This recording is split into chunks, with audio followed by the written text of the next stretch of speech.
The following program is copyrighted 2005 by Baker Communications Incorporated and may not be copied, distributed, or rebroadcast without express permission from Baker Communications.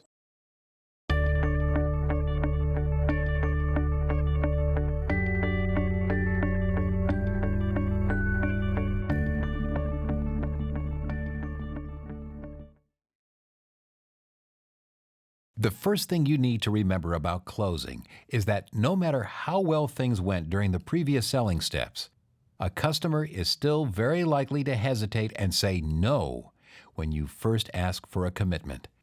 The problem is almost always price, but he will begin to offer up lots of objections to make it seem like something else.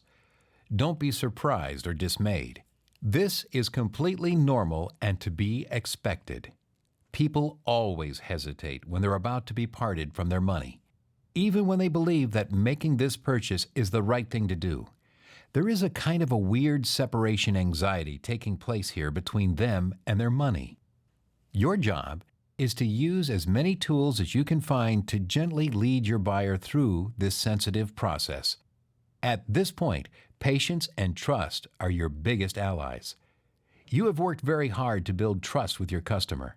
Don't blow it now by suddenly acting nervous, antsy, or pushy. Wait patiently and probe carefully, and give him time to get comfortable with his decision. Here is another very important tip to address at the beginning of selling step 5 if it hasn't come up yet. Before you go any further, you must ask, is there anyone else who needs to be involved in the decision-making process? You don't want to waste all your closing ammunition on someone who can't give you a decision today. That said, you can then begin the test for agreement, or the closing process, by submitting to your customer a question that contains a specific action request. We will discuss some different types of questions in a minute, but first, pay close attention, because I'm about to give you the most important piece of advice you will ever receive regarding the art of closing. Here it is. After you make your action request or ask your closing question, don't say another word. The first person to speak loses. If you say anything, your customer is instantly released from his obligation to answer your question and follow through on his implied commitment to buy that has been developing during the sales call.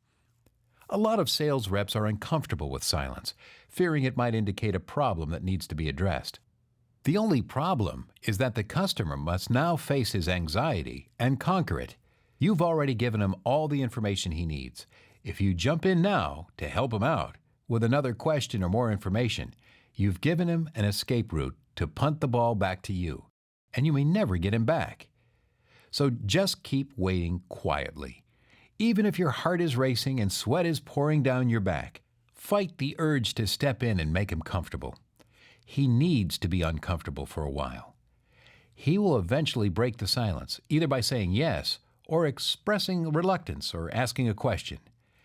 Any response from the customer that isn't yes is actually a new opportunity to clarify and move the process back to the close again. Armed with that important piece of insight, let's turn your attention to a set of powerful closing strategies that can help you test for agreement and seal the deal.